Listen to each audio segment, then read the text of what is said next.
Welcome in Who Inside Black and Gold, your post OTA edition. Steve Geller along with Jeff Nowak here. We'll be getting into plenty of player sound and also giving you our takeaways of our first session. And I love how the Cajun Cannon and Mike Detillier always say, guys running around in pajamas, Jeff. Yeah, it's our post OTA and also kind of pre OTA edition, because that's going to be the next 3 weeks is of reacting to OTAs and getting ready for OTAs. This is the first session. One of my first note, and we have a bunch of notes here that we're going to go through. My first note to kind of get to your point is sleeveless Derek Carr, which I don't know why that struck me that he just is out there sleeveless, but I can't remember the last time I saw a Saints quarterback not wearing sleeves. I don't know. I just thought it was very funny. I guess maybe it's a California thing. He's used to that California weather, and I guess sleeves are not required out there. I do wonder. I haven't asked him, and I keep meaning to. It's did they practice outside with the Raiders? I imagine they did. So, we keep talking about how it's hot, and I'm like, it's not hotter here than it is in Vegas. I was just in Vegas. It's an oven. It's just a different type of heat. It's more like a convection oven than like a frying pan, which is what New Orleans is. Yeah, like you said, I don't even know if the Raiders have an indoor practice facility that they utilize. They must. I mean, they have to. It's physically speaking, they have to. It's just really a question of, do they for example, the last year Sean was here, they were inside basically the entire training camp. Right. I mean, they practiced outside maybe 4 times, whereas last year with DA, they were outside the entire month of August. So it's just kind of interesting. But I have to imagine Vegas is similar in that it's dangerous to be out there for a majority of the month of August in the middle of the desert. I just did a quick Google, and I did OTAs, training camp, Raiders, and it shows them outside. So that's kind of interesting. Yeah. I don't see any indoor pictures. Well, if they're anything like the Saints, you won't, because they don't let you take that's them. True. Right. Exactly. But all right, let's start this off by, I feel like I was pretty close to being spot on with the absentees. There was a couple I wasn't expecting, but the ones that a majority of the folks who weren't there, we basically could have guessed they weren't going to be there. So there was 10 players that were not present. As we expected, no Demario Davis, no Michael Thomas, no Marshawn Lattimore, no Alvin Kamara. That's kind of the skill positions, veterans, whatever, you could get it. I'm of the belief that as opposed to being annoyed that they're not there, I think it's actually helpful that they're not there, in the sense that the young running backs, the new running backs, the new wide receivers, the new cornerbacks, right?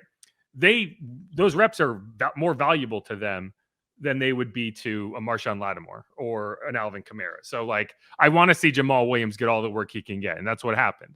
So those guys aren't there. You could probably throw Taysom in that mix too, huh? Yeah, Taysom's an interesting one. That's why I kind of aside. So yeah, Taysom wasn't there either. And I think this is something we talked about in the last episode, and I talked to Mike Detillier about it too. If Taysom was in contention to be a quarterback on this team, totally different, right? 100% would be there. The second he's a tight end, it's yeah, right. And I agree with it. I'm 100% on board. Good for him. And it's it really is. It's a veteran thing. Anyone on a rookie deal who is not there, that raises a red flag to me. And so we're going to get down this. JT Gray, team captain, not there. I'm cool with that. Ryan Ramczyk, you know what Ryan is. You don't need to see him there. That's fine. Please James get healthy. Hurst surprises me. James Hurst surprises me. He wasn't there last year either, so it's nothing new. I guess when you're a veteran and you know what your role is, it's okay. Yeah, the Hurst one wasn't as much as a surprise, but the next name you mentioned, I guarantee, was the surprise to me. Yes, and that's the 10th and final player who was not there, and that's Nick Saldiveri, the 4th-round rookie. Oh, no, I thought you were going to say Andres Pete. Oh, I missed Andres Pete. Andres Pete's not there. You are correct. Yeah, I was what were you doing not being there, Andres? Come on. Yeah, I mean, I feel like you're on your 2nd or 3rd deal. It's OTAs. You can not be there. He's not fighting for his job. It's really, for him, it's a health question. I think James Hurst is actually a bigger question, because I think there is a scenario where he's still competing with Trevor Penning in training camp. Whereas not being there would almost indicate that you're like comfortable with like, maybe I'm going to be the backup guard or the backup tackle. I don't know. But to move on to the next one, which is the one I already said, was the rookie Nick Saldiveri's not there. And that is the only absence that I think is concerning, because he is dealing with a calf injury. I don't know when it happened. I don't know if it happened at rookie camp. I don't know if it happened somewhere in between that during a workout, but it was enough to keep him away from the facility, or at least off the field to where we didn't see him. I don't know if he was there. But for reference, there was a handful of players that were dealing with injuries that were there, right? You had Trevor Penning, Cesar Ruiz, Eno Benjamin, Kendry Miller, and Miller Forrestal. Those last two are a little confusing. All off to the side. And one of the helpful things about those weird foam helmets is it's a good way to tell who's involved and who's not. Because if they don't have a foam helmet on, they're not really doing the work. Like, Benjamin, I wasn't sure at first whether he was involved, but then I was like, wait, he doesn't have a foam helmet. He's not really doing anything. So whatever Nick is dealing with, it is enough that he wasn't out there at all. Which makes me wonder if it was something that happened at rookie camp, and so they knew in advance that he wasn't going to be there. And because when we talked to Dennis, it didn't sound like a surprise. Like, it didn't sound like this was something that happened this week. But either way, it's something to watch. Yeah, I was even surprised that Dennis even let us know, oh, he's dealing with the calf issue. Yeah, see, but like we've talked about this before, and I think we talked about this in camp, is he'll tell us. Like, he told us when Taysom was dealing with a rib injury. He told us when Michael Thomas was dealing with a hamstring injury. He will be forthright about the ailments in camp way more than Sean ever would have been. I was going to say, yeah, I guess I'm still so used to Sean Payton's dealings that I was like, whoa, he actually gave us information. Well, I remember having this exact conversation last year when Taysom Hill was, quote unquote, dealing with a rib, right? That's how he phrases it. Whereas Sean would say, oh, he tweaked something, right? Like, he tweaked his head. He has a concussion. But Dennis will be, oh, he's dealing with a blank. So it's at least helpful to know, what it is. And he doesn't get mad when we ask, which I think is helpful too. Like, Sean would, I feel like, has trained everyone to be like, okay, you better need to ask that question if you're going to ask that question. Because then I'm done with you too. Right. I'm shutting down. Yeah. But yeah, so Nick Saldiveri, I mean, like, in terms of training camp injuries, if that's the injury you're dealing with, you're the guy who is probably going to be a backup this year anyway as a rookie. You could be worse, right? All the injuries are on the offensive side of the ball, which is interesting, right? It's 3 offensive linemen, 2 running backs, and a tight end. Now, we don't know if Michael Thomas, what his status is. That's another one on the offense. We don't know if any of the defensive players who stayed away are nursing anything. I don't think they are. But yeah, so that's the notable thing from and it's funny. The first OTAs is like, okay, who's not here? The second OTA is kind of like, okay, who got hurt at the first OTA? and then now, who's different there now? But I thought 80 out of 89 players, whatever it was, I feel like that's a solid number. I don't think there's any qualms to be made about guys not being there. No, that was definitely much better than last season. I feel like there was close to 20 guys that might have not been around for OTAs, at least the start of OTAs last season. Yeah, I can't recall. And I think part of it is a lot of new players, right? Like Jamal Williams, he's going to be there. There's no question. And did you see he was wearing that anime mask? Very cool. Yeah, like Alvin has a NASCAR mask and Jamal has an anime mask. One we talked about too, I was definitely surprised. I don't want to say surprised, but you're like, oh, Tyrann Mathieu is here. Yeah, And he mentioned too, though, year 2, it's like, I'm still getting, really acquainted with things. And I felt like year 2, I needed to be here kind of deal. Yeah. And I'm glad you brought that up because he was asked about that. And I think he feels kind of like an ownership of the group, right? Like he's a veteran and he embraces that. And this is what he had to say about working with the younger players when he was in. I always try to take the DBs under my wing. I was just over there with them. They was asking me where to eat at. You know what I mean? Like just rookie questions. So I think a lot of those guys look up to me. So I think for me, just being here, being available for those guys, I think they all can kind of, benefit from it. Yeah, and I mean, I think that's just how, like, he is the dad in the DB room, right? Like he's the wise old guy who's still good enough to play.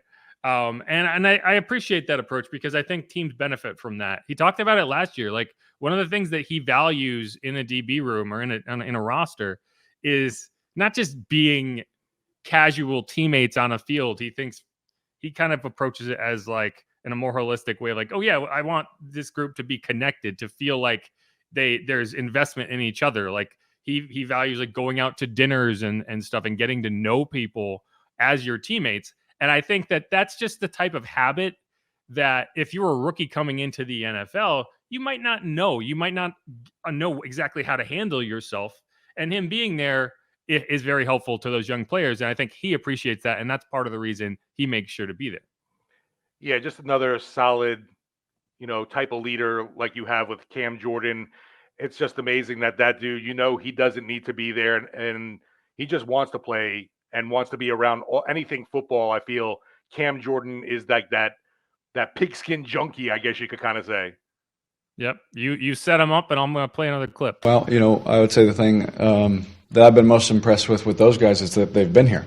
Those guys are proven. Those guys are, some of them are champions. Some of they've played at the highest level, Pro Bowls, all that kind of stuff. But they've been here, and that says a lot to me. When guys are here and different guys get ready for the season different ways. But when I walked in, like I didn't expect to see them.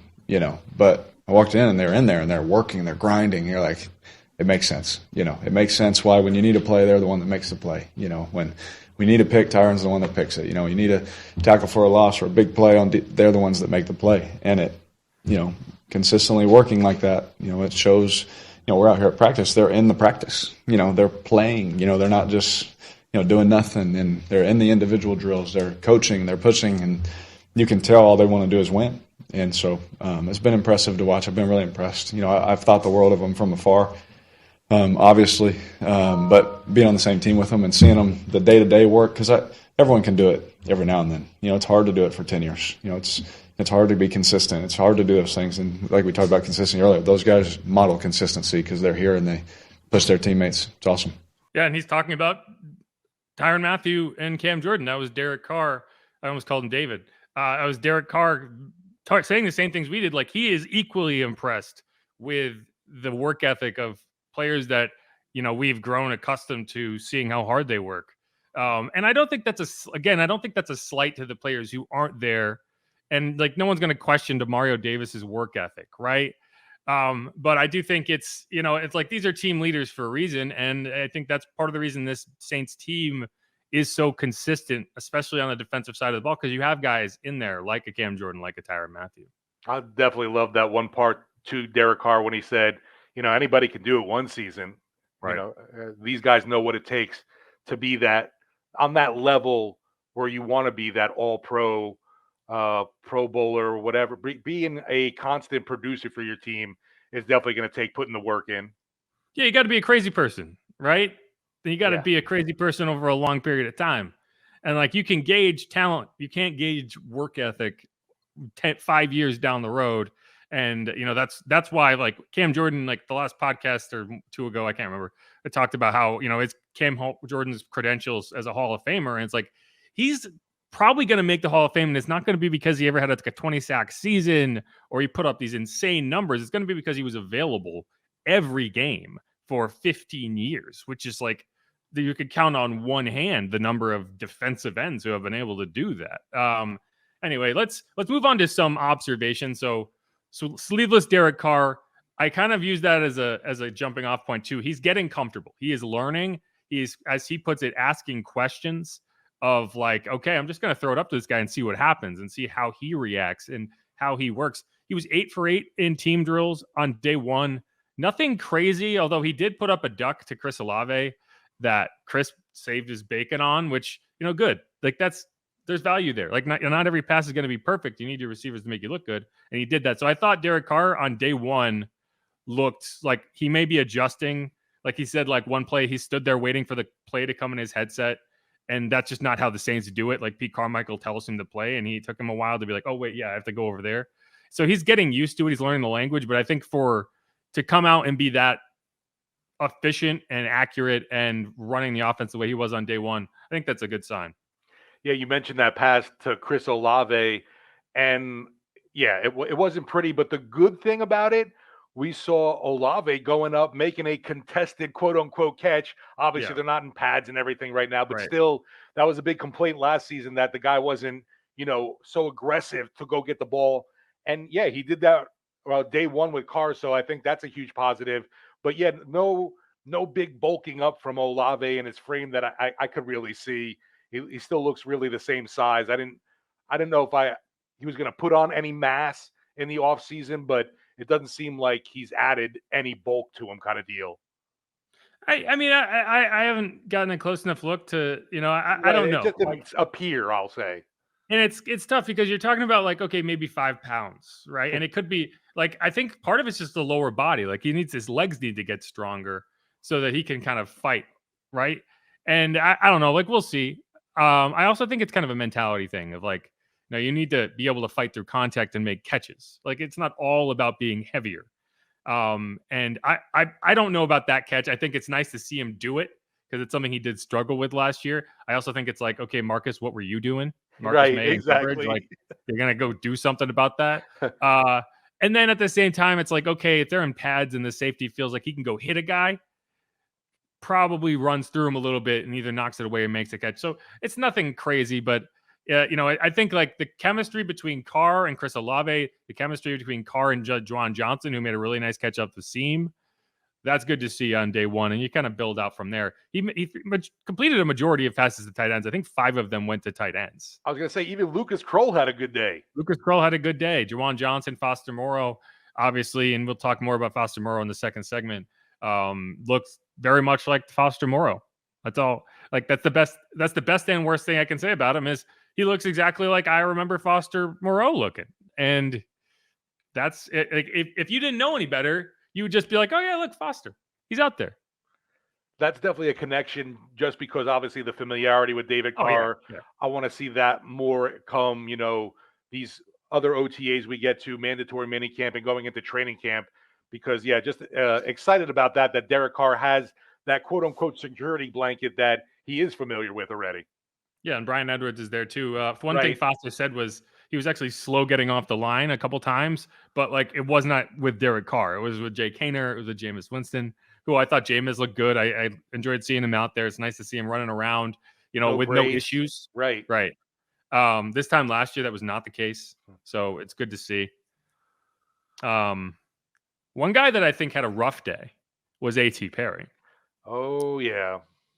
And it's like the athleticism is there, the size is there, he's smooth. He needs to be able to make contested catches, back shoulder catches. He got 4 chances to do it. And the only one he made was the underthrown ball that wasn't really that didn't really have anything to do with size. He actually caught it around his hip. It was a good catch, but like he had a really nice ball from Jameis Winston. They could have just put his foot in the ground and gone up on and made a catch. He had 2 from Jay Kaner that he didn't come down with. And, that's like, it's the first OTA practice. I'm not going to overreact to it, but like he's getting those opportunities for a reason. And that's the reason he's in the NFL is because like, that's the type of catch he should be able to make. So I think he's going to have to get better there, but it was not a great start for him. Let's put it that way. No, like you mentioned too, it's like, oh, okay, this is going to be, the big reasoning that we all figured that he was brought in was to be that quote unquote contested catches guy. And then it's like, oh, great.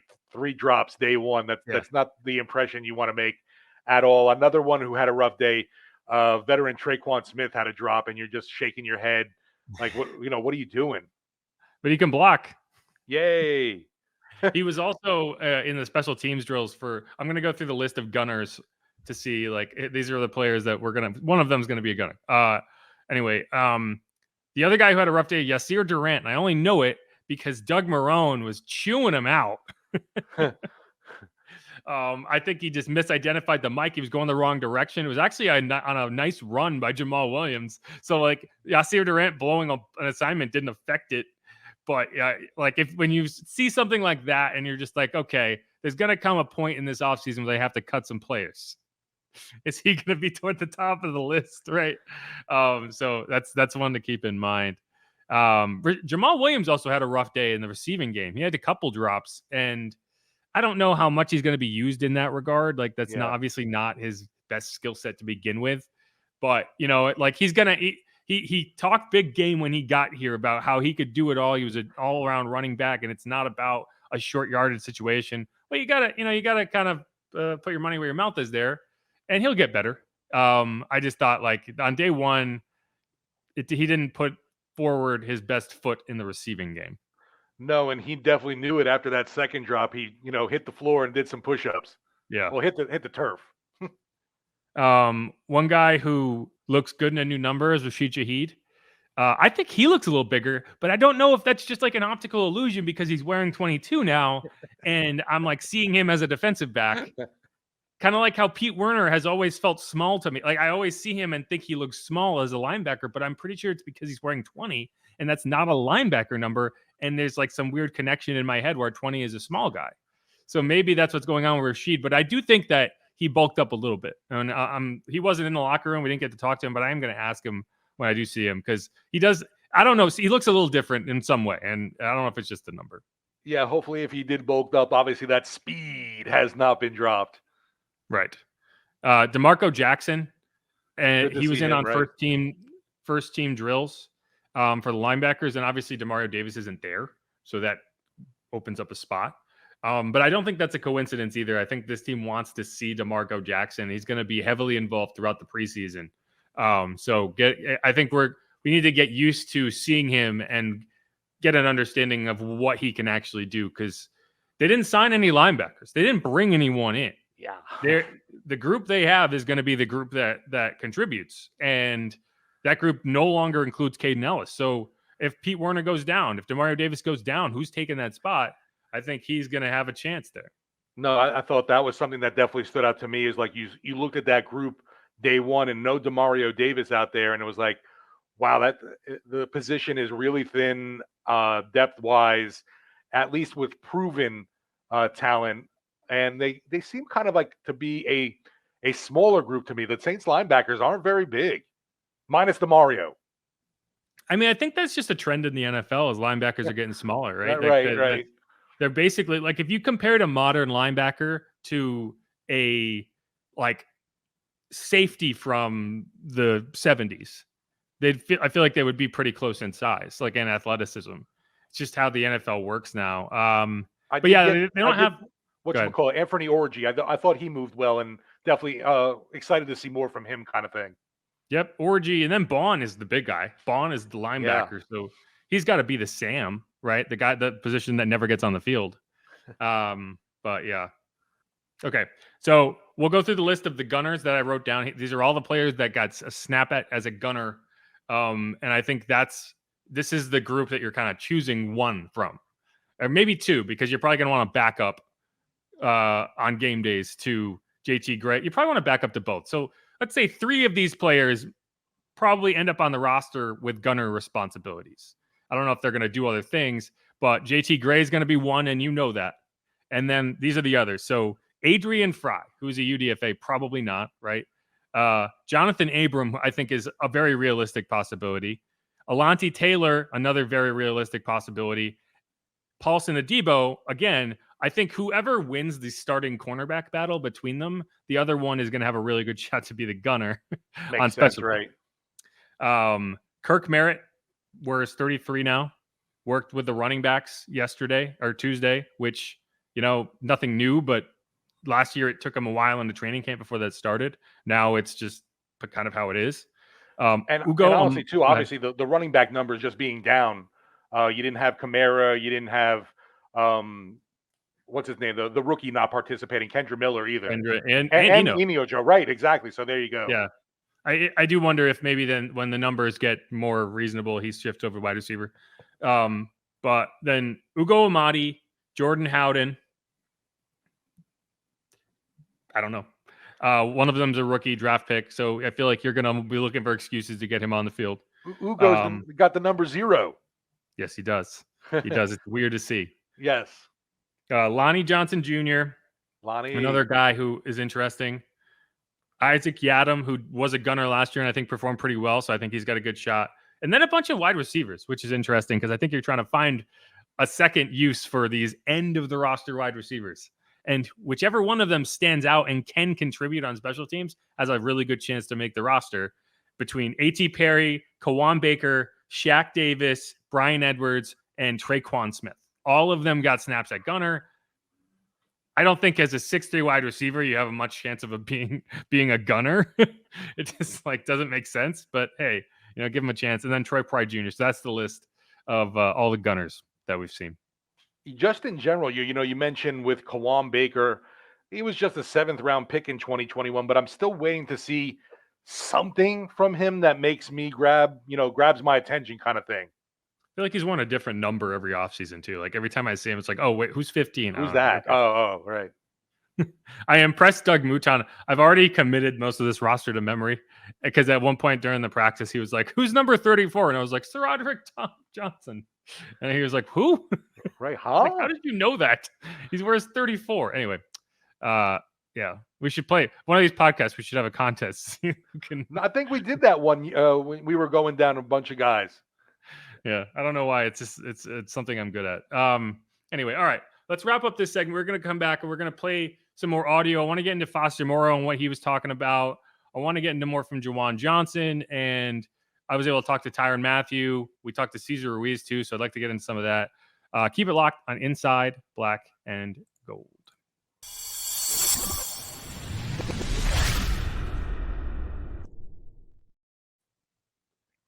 And we're back on Inside Black and Gold. And as promised, I want to get into more about Foster Moreau. He looked good. We can talk more about him as a football player as we go on.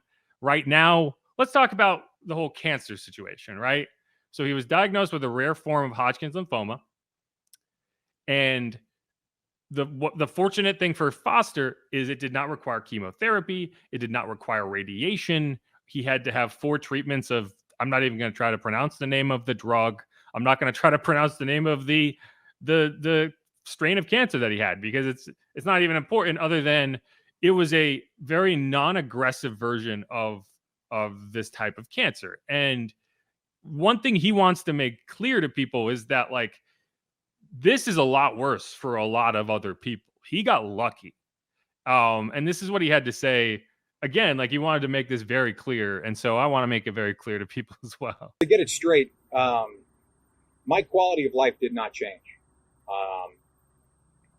I'll continue to fight this as long as I need to. And as many times as I need to fight this and then go back into remission, I will. And that'll be a life sentence for me. But in terms of the struggle that I had to face was more mental than anything. So the real heroes are the kids in the children's hospitals that are really fighting with real chemotherapy, real radiation. Those are the strong ones. Yeah, and so there's been a lot of questions about is he going to be able to get through a full season? How is he doing physically? I think he would tell you, and he has said this, that he has no limitations physically. He really wasn't affected that much from an off-season perspective. He had 10 days where he couldn't work out. But other than that, it was very non-invasive. It was more of a mental challenge. When with the diagnosis, he got it and he just went home and cried, because it's you don't even know how to react to that. He didn't know at that point that it was going to be as simple as it was to address it. But I think from this point on, Foster is probably going to want 0 cancer questions. He's focused on football now. And he can be, because he was fortunate and how that all worked. But I just thought it was I still see people saying, oh, I wonder when he's going to be able to get in the field and blah, blah, blah. And I think there's reasonable when you hear so-and-so has cancer, but he is a full go. He was a full participant in this practice. He was in on 3rd-team reps with Jake Haener. If you had any limitations, it would have come on 3rd-team reps with Jake Haener. He was in there. So from what I can tell, you are just a full go, and he is just like anyone else in that locker room. I was really surprised to hear too. I guess I don't know much about Hodgkin's lymphoma, but to hear it was something in his left clavicle, I didn't think that's where the issue would have been, honestly. Well, I know it has to do with your lymph nodes, and that's where the lymphoma comes from. And I don't know. I know nothing about medical stuff. I know enough to be dangerous. That's why I don't want to say anything and get it wrong. I'm just like really relaying what he's saying, which is he's ready. And, I think one thing that was interesting to me, and I asked him about, what did you always want to come to New Orleans? Like, what was your plan? Obviously, he's from here. He played at LSU. He said when he was at LSU, he probably thought about it more than he should have and was like, that would be really cool to be in New Orleans. But once he got to, I guess, Oakland at that point, he was a 4th-round pick. He was ready to be a Raider for life. He never intended to go to free agency. And like the interesting thing for him was, I don't think he even realized it. This is kind of what he said is like, until I got back, I didn't realize how good it would be to have that support system in New Orleans the way he did. And this is what he said about that whole situation when I asked him. To get it. Oh, sorry. It was an option, certainly. Honestly, I hadn't given it too much thought. I tried to go in with as much of an open mind as I wanted to. And I've said this before. I wanted to be a one-club player. To be perfectly honest, I didn't want free agency to really even be a thing for me. I thought that was, the guys that I always looked up to, the guys that I really respected, were always the guys that stuck it out with the guys that took a chance on them from the beginning. Loyalty is a major trait for anyone in this business, and that's something that I always wanted to show. But just the reception of loyalty based on absolutely no performance that I've ever given for anyone in this building, the respect that they showed me, it spoke volumes. It really did. I thought that was an interesting answer because normally you hear someone coming back home and like, oh, I've always wanted to do this. This is my dream. And he was just like, eh. Yeah, it's like, all right, yeah, I'm back. But he did mention too, like he kind of, I forget his exact wording, but underestimated basically about needing that support system. Yeah. Being back around family and friends kind of thing. But during that time, I thought it was, when he talked about even finding out about the diagnosis from Tom Amos, the Saints doctor, the fact that, he broke down and cried, obviously. I mean, and hearing that, you can understand because you don't know. When you hear that term, obviously cancer is a scary thing.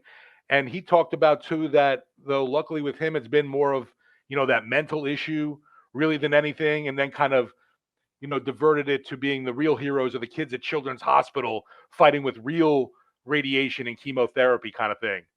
Right. Like their hair's falling out, that sort of thing. He's got a full head of hair. And I don't know, like it's interesting. He did say that Mickey Loomis called his agent the day after the diagnosis saying we still want him here, like whenever he's ready. And I do think like, you hear about him say like, oh, well, I was always wanted to be a Raider, blah, blah, blah, or Raider for life, whatever. And it's like, he had options in free agency. And I have a feeling that once, like the difference, the second time around when he came back, right, he left for like a month and a half, whatever you want to say, is like, I think that kind of, that helped him land on New Orleans, like that whole support system and everything. I did ask him if he had talked to Tyrann Mathieu, who obviously kind of did the same thing last year. He was the LSU guy, came back home. He's from New Orleans. He said he hadn't really talked to him yet, but I also asked Tyrann Mathieu what his advice would be to Foster Moreau, and I thought his answer was funny. What would be your advice for a guy coming in to basically what you did last year, being the LSU star, coming home, playing for the hometown team? Oh, man. Man, watch the diet, man. You got all type of people, family, friends, everybody want to cook for you. But you can't necessarily be on a diet that they're on. So that's probably number one. And I'll probably say, man, get it out the way early. Find out who want to come to the games. Because, you don't need those headaches, the night before the game. Everybody trying to squeeze in. Especially from New Orleans, man. New Orleans people only traveling to Atlanta. You know what I mean? Like, that's the only game they want to go to. So, but yeah, man, when you back home, everybody want to wear their black and gold. Everybody want to be in a dome. Did you put on weight when you came here initially? Initially? Yeah, I probably say so. Yeah. I had a lot of red beans, a lot of gumbo. Oh, man, bread pudding, cornbread. I was like, man, a lot of this stuff I ain't eaten in years. And I feel like I've been gone 10 years. And I came back and it's like, I got to like retaste all the food again. So, but that's real. Yeah. Yeah, so maybe that explains Tyrann's slow start last year. He was like 5 pounds heavier than he wanted to be because everyone kept feeding him red beans and bread pudding. And he was like, okay, guys, football season. I got to chill. And you know that dreaded when king cake comes around, you can't refuse that either. Yeah, no, I always enjoy talking to Tyrann. He's very funny. But and he wasn't even the only food conversation we had in the locker room. Kind of shifting gears here, we also talked to Cesar Ruiz, who looks great, by the way. You know, when you're a lineman and suddenly you are dealing with a foot injury, like it's very easy to balloon up. Like you're eating constantly to kind of maintain a weight, and then suddenly you don't get the fitness level that you would normally have. And so like his offseason, like one of the challenges he faced, and I'm sure Trevor faced the same thing dealing with the same injury, was like, okay, I want to get stronger. I want to get a little bigger, but I don't want to get too big. And he said that the biggest thing he had to do was limit the amount he went to Shake Shack. Not no Shake Shack, to be clear. Like there's still Shake Shack it, right? But it's got you gotta trim it down a little bit, and that's how he managed to keep his weight where he wanted. Maybe keep it to a single patty, a couple of fries, no shack. You can't have the shake though. I don't think. Yeah, we didn't get the chance to ask him what his go-to order is, but that was a big thing. He was in a very good, like he did say like it really hasn't changed his offseason that much in terms of you're not doing football drills during majority of the offseason anyway. It's a lot of fitness work, it's a lot of strength work, a lot of classroom work in terms of like your own classroom work, not classroom with the team, but like you're doing your own kind of stuff. And so like he said, basically it really hasn't been that different for him. So I guess that's a good thing. I'm interested to hear from Trevor Penning how that has worked for him, because I think it probably is a little more difficult where he's at, having missed the majority of his rookie season, now dealing with another injury. We didn't get a chance to talk to him, but I'm sure we will pretty soon. Yeah, I guess we could try to get like a whole segment we could do on, hey, what's your Saints diet kind of thing. I'm sure we could. It would not be difficult. Although don't ask Jeremy Shockey because he doesn't do endorsements. No, exactly. It was a dick. That's an inside joke. One time Steve says he was asking everyone what their favorite candy was, and Jeremy for Halloween, Shockey, yeah. He said he doesn't do endorsements. Yeah, he's like, I don't give endorsements. I was like, oh, okay, then. Don't give endorsements. F you, Shockey. It could have been cool and just been like, chocolate or something. He's just embarrassed by his candy choice. Maybe right? It was, yeah. It turns out he's like a candy corn. He's like a mound guy. Yeah. He likes like embarrassing candy. Like he's a coconut candy guy and no one likes that. Or those disgusting circus peanuts. I don't even know what that's made out of. He likes Peeps. Ugh. It's not even the right holiday, Jeremy. Anyway. On a different tangent, yeah, the Peeps, someone showed me recently they had Pepsi Peeps. Ugh. I'd rather die. Yeah, no thanks. I'd rather die. But yeah, I mean, I think that's it. We're gonna get into a lot of Derek Carr in the back end of this, the final segment. I'm sorry, I just said DC. Well, I've been confused because a lot of times we'll get texts from like the Saints saying so and so is available after blank, or like but they abbreviate Derek Carr to DC, and so I think they're saying defensive coordinator. Yes, yeah, and I know more than one person got confused because they thought that because they were saying DC is going to be at the podium after so and so. And more than one person thought that meant that the defensive coordinator was going to go up after Dennis Allen. And it's like, well, no. Hold on. We gotta sort this out. We gotta come up with a better abbreviation here. This isn't working. Yeah. We got a DA, we got a DC, but no DB. Oh, well, we got plenty of DBs. Ow. Wait. I have more. So we have another one actually, and it's also like this. I'll play the rest of that Tyrann clip. So you know what I'm talking about. That's hilarious. I apologize if we've been asked this already, but what's the comfort level coming in year 2 as opposed to year 1? Obviously, working with Marcus for another season, the secondary group. I definitely feel way more comfortable. definitely have a better understanding of the scheme, the philosophy, and I think too, just being here, with your teammates throughout the off-season workouts. I think all those things are like positives. I think all those things kind of draw you closer to your teammates. So it's been cool to be around them, and we've taken a few trips too, outside of that. So I definitely feel like we're grown closer outside of football, but I think when it comes to football, we definitely understand each other much better. Gotcha. And Coach Robertson, obviously Coach Woods. How has that kind of transition been for y'all? It's been cool. I think both of those guys are good coaches. I think M-Rob is all about technique and fundamentals and straining to the ball, and I think Coach Woods is like that eagle in the sky. He's been doing this a long time, so he got a lot of nuggets. So we can learn a lot from both of them. Is that an official nickname, M-Rob? Or did you just come That's up with his name. Every time he send you a text, he's like, he ended with M-Rob. I have it saved. He gave himself that name, I guess. I don't know. You either choose your own nickname or you give it. Yeah. All right. Well, I appreciate it, man. I do appreciate that, because I do consider Tyrann Mathieu to be like the authority on nicknames because he has the coolest one. But yeah, M-Rob. Let's keep that one in the canon there. I guess because there could be a bunch of Robinsons. I don't know. He did, but he signs his texts with M-Rob. Right. So I never had a cool nickname either. I was just usually Geller. Hey, Geller. Yeah. I've never signed a text. I do think it's funny because it's like, I think I said this. It's like either you can have a nickname given to you or you can pick your own. But you got to do that early. You can't do that late, because it's going to happen organically in the locker room.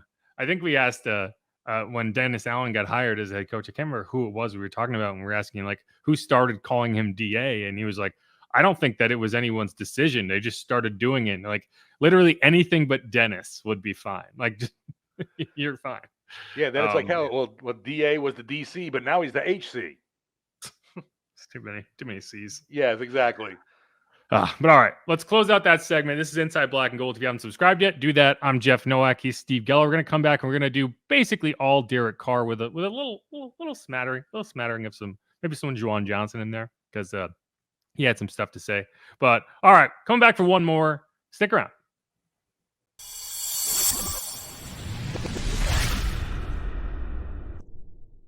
You can just feel a different energy, especially in the locker room. There's a lot of new faces here, so guys are still trying to, feel each other out. Obviously we have a new quarterback in the flow of things. We got a new tight end in the flow of things, different receivers. So it's obviously a lot of different moving parts.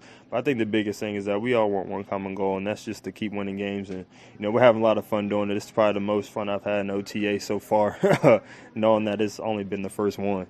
But really excited to see what we have because there's a lot of new guys, and I think DA is putting all his chips forward so we can make this thing happen. So really looking forward to what the season has. And we're back here on Inside Black and Gold. I'm Jeff Nowak. He's Steve Geller. Subscribe. And that was Juwan Johnson. I just thought it was a really interesting comment. Like he was not. No one held a gun to his head, and but he volunteered that it just feels a lot different. Like the energy feels different this time. I don't know why that is. I don't know if part of it is Dennis Allen going into year two.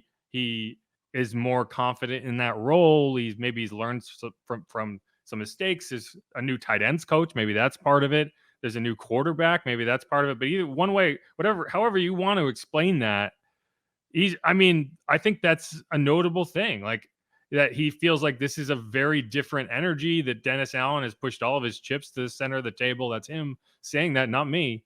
But I do feel like that's kind of what happens. Like you got your whole coaching staff in here now. Like you don't have an excuse. Like you better put up or probably hit the bricks. I think it's interesting. No, definitely think that's a huge factor. The DA having a lot more confidence.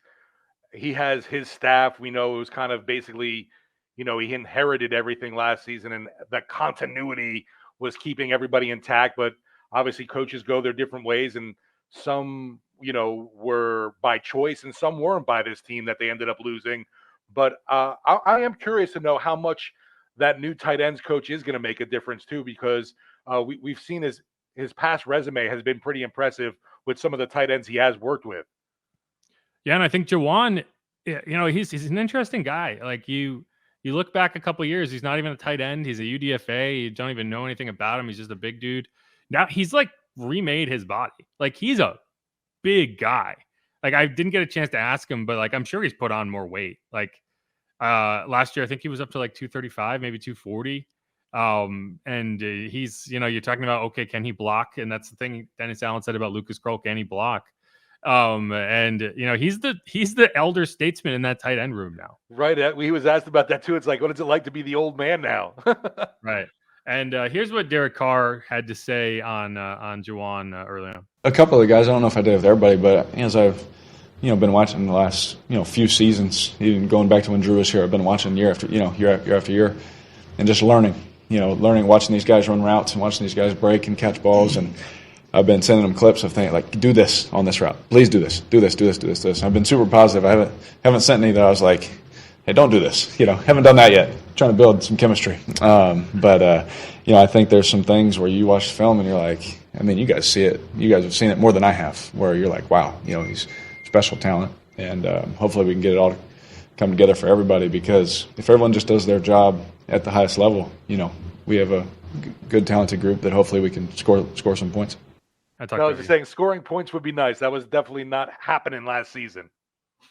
Yeah, and I mean, and they've said this in jest, but like Derek Carr is very familiar with a tight end of Juwan Johnson's ilk, right? Like he's had a lot of success with Darren Waller, a guy who I don't think was a no-brainer star tight end when he got into the league. Like they kind of built that together, and there's no reason to think that they can't have a similar type of connection. That's why you see Juwan Johnson up the seam, and it's like, yeah, that's got to become like the go-to. Like when you need a big play, he should be a guy you think about, because like Michael Thomas for so long has been like a very impressive athletic marvel of like the contested catch.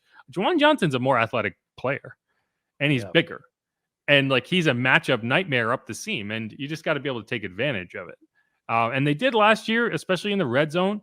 But I think that's just scratching the surface on what that guy can do.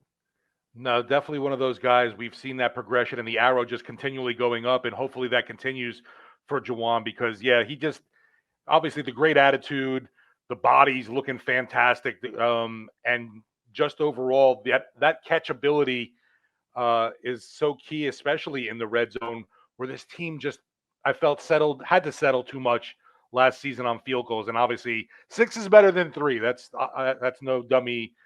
Anyone could do math there. Yeah, it is. It's 2 3s even, you might say. Ooh. Juwan's also got a baby on the way. I think they're due in July. So congrats. Perfect timing. The wife's going to love it. You got a newborn and he's off to training camp. Right. I'm sure that'll be easy to deal with. But all right, so this is just one more clip. Like one thing Derek Carr said that I thought was just an interesting way to phrase things is he's asking questions, and when he says that, sometimes it's actually asking questions. Other times it's just throwing a guy on the ball and seeing what he does. And he did that with Chris Olave and Juwan Johnson today, and I think the approach it's just some good insight into his approach to the game of football. That's what it's about, giving guys chances, make plays. You saw Olave, I had to move like in the thing, but I still throw it. Let's see if, see what happens, and he goes up, makes a great catch. And, that's what you want to see. Jake made a great one to the young buck, on the sideline like that. That's the kind of stuff that you want to see. Giving Juwan a chance down the seam. You want to test out. This is the time to test it, and see, how guys break and, all those different things, how they see certain coverages. I'm really just asking a lot of questions. I'm asking a lot of questions from the coaches, because I want to speak the same language they're speaking. I never want me to say something that's separate from them, because that creates division. Not that it would here, but I always I'm just in the belief that if we're all saying the same thing, we all believe the same way, better things can happen. And so, I'm really just asking a lot of questions. Hey, and sitting next to Pete, hey, do we want him to release? No, we want that. Okay, I see it the same way, that kind of stuff. Before I just come out, hey, release like this. And they're like, no, all that stuff. So we're working through all that, but this is an important time for me to, get in a huddle and get used to throwing to someone in a gold helmet, I did last year one time, but hopefully not too many more times. Yeah, he and Derek and Foster both have poked fun at themselves for that Raiders game last year, which good because they deserve it. With Carr, I just love the fact that he said that now is the time to try things out. Obviously, it's like, the organized team activities or, your time in camp, it's time to work through things. And why not, try something new or try something you're not that comfortable with at this point and not trying to do it during the regular season, obviously. I love the whole demeanor of Carr too. And I don't know, everything just seems to be falling into place pretty well for this team, despite how grim things were last year. A lot of positives to look forward to, I think. He has a very calming presence. And I think this time last year, there was a lot of questions of, okay, can Jameis be the guy? What is this offense going to look like with Pete Carmichael leading the show? And I do think that we found that the Jameis-Pete Carmichael combo was not optimal. I don't know if that's going to be the case in a backup role. I actually think like the Saints might have the best backup situation in the NFL. Jameis has been very supportive of Derek. Derek has said that, and like I would expect nothing less. Like that's just Jameis Winston. Like you can question whether he can be the starting quarterback all you want. You're never going to question if he's a good teammate because he is objectively. Yeah, he's a fantastic rah-rah guy. He is there to lift anyone up. It's amazing. Yeah, no, he's great. He's great. And he's running around. He's like a lot, like the fact that he was willing to stay and be a backup, I think tells you a lot about Jameis, because he could have been a backup somewhere else if he felt slighted by them giving his job away, right? Like there's a difference between being a good sport about something and just leaning into it because you believe in what's happening, and that's what he did.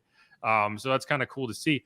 But for Derek, one of the things that I think really kind of cemented this marriage of quarterback offensive coordinator is Pete Carmichael needs certain things from his quarterback. He needs a guy who is going to take ownership of the play at the line of scrimmage, because there's no such thing as a perfect play call. There are perfect situations that you get yourself into. And until you see what the defense is doing, you're guessing. So like you need someone who's going to go up to the line and be able to identify what the best option would be. And one thing that Derek said that I think is worth noting, it's like, you're not just changing plays to change plays. There's no point in checking from a good play to another good play. That's just a waste of your time. But you do want to get out of a bad play if it's there. And you need to be able to identify that. And that's something that I think he's done really well over the course of his career. And it's something he did well with John Gruden, who is a very similar offensive mind to what Pete Carmichael is asking him to do. And this is what Carr said when he was asked about kind of being in control at the line. For me, I always want to just put us in a good play, and we'll grow to that. Right now I'm learning how to say our words and get out of the huddle and get the snap and, complete a pass, and hand the ball off to the right guy, and all those things. There's a lot of work to go, but, eventually down the road as we keep building and get comfortable, those checks and the things and all that kind of stuff, the more I can put on my shoulders, I think the more that I can help the team, with my mind, before I even have to make a decision with my arm. I thought it was funny, too, what Carr mentioned. He's like, you talk to Pete Carmichael Jr. for 5 minutes and you fall in love with the guy. And I was like, I don't know about how Saints fans feel about that one. Well, I mean, yeah, like from a football perspective, I'm sure like he's very effusive. Like he knows what he's talking about. The question I think most Saints fans have is, can he lead an offense? And that's a question I have too. Like, I don't question his game planning ability. I don't question his understanding of the game. Like, I don't think it's passed him by. I just question whether he can be a leader of men, right? And that's kind of this like weird like phrase that you throw around. But like a guy like Demario Davis, for example, you would never in a million years question whether people will follow his direction, right? He's just a commanding presence. You never question that about Sean Payton either. But like a guy like Mike McDaniel, right? I would have those questions about. It turns out works out pretty well for him, right? So, like for different reasons, but that's going to be something this year that I think is important, is not only having the offensive coordinator, but having the quarterback and the quarterback's coach and the running back, everyone on the same page, pulling the same direction. Hopefully that kind of bleeds into the season where you can see it and it just feels more cohesive. Yeah, I'm hoping so too. And a lot of I've heard that Carmichael was actually a more aggressive play caller than even Sean Payton, but I don't feel like we saw that. Yeah, I think it depends on your definition of aggressive. Because I actually think that they took more shot plays last year than they had with Drew Brees in the final few seasons, right? So like they took but it's like your baseline. What's your baseline? And like a screen isn't an aggressive play call. But it seems like that if it gets a 40-yard catch and run, right? Like that play against the Packers a few years ago, that wasn't an aggressive play call, but it ended up in a touchdown. And last year, like we didn't have like any screens called. Like that's not an aggressive play. That's just a smart play when you do it right. And something like, the team's known for too.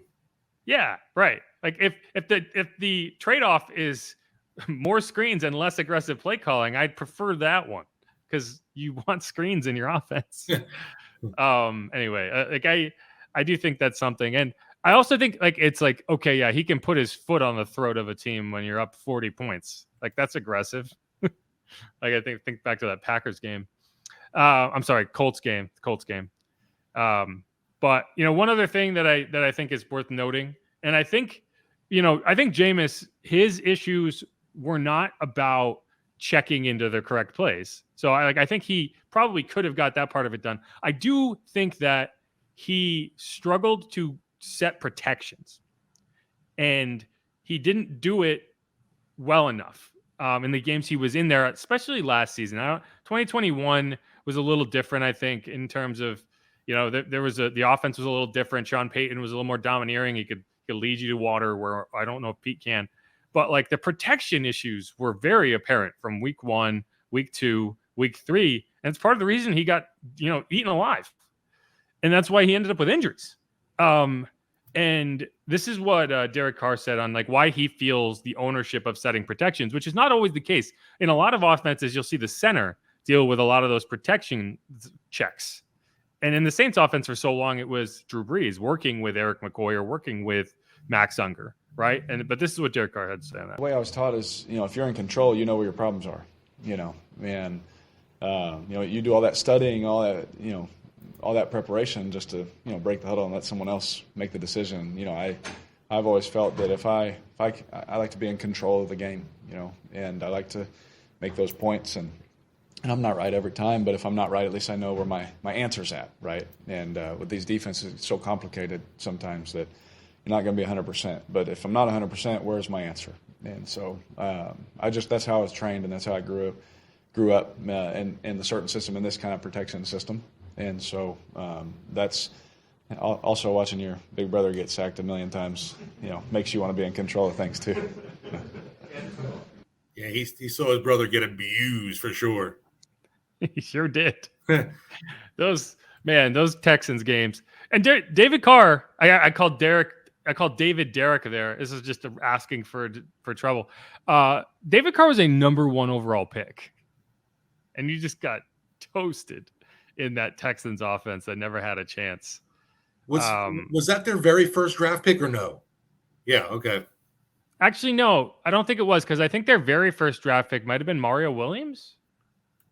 Okay. Because I can't remember. I know the Texans were the team that drafted Mario Williams ahead of the Saints taking Reggie Bush. And I remember at the time, everyone's like, what the hell are you doing?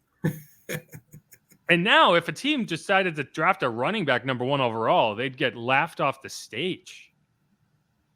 Yeah, think how times change, right? Yeah, it's kind of funny. Yeah, but at that point, everyone was like, of course you're going to take Reggie Bush number 1 overall. Come on. What are you thinking? Anyway. Mario Williams. He was 2002 David Carr, the first pick of the Houston Texans. The Texans' history? Yeah. Yeah. Okay. That makes sense.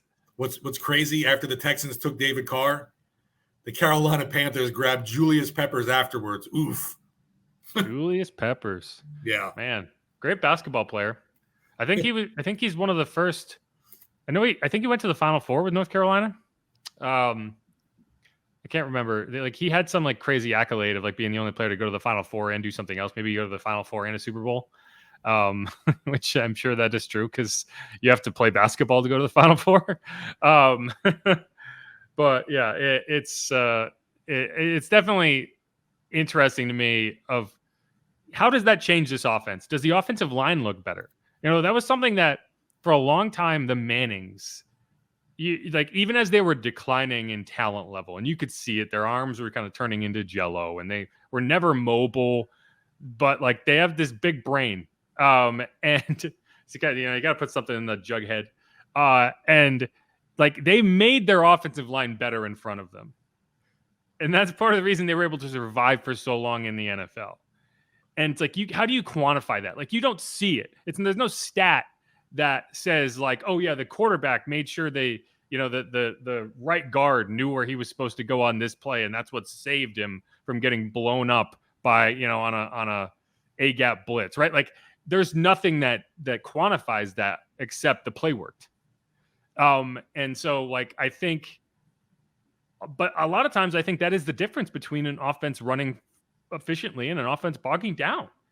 And so having the quarterback not only taking ownership of the protections, but doing it well can change games. And so hopefully that's kind of the missing piece that was not there last year. That's my glass half full take on that. No, I think that's actually fantastic, just because even hearing Carr at OTAs, just, that voice barking out things.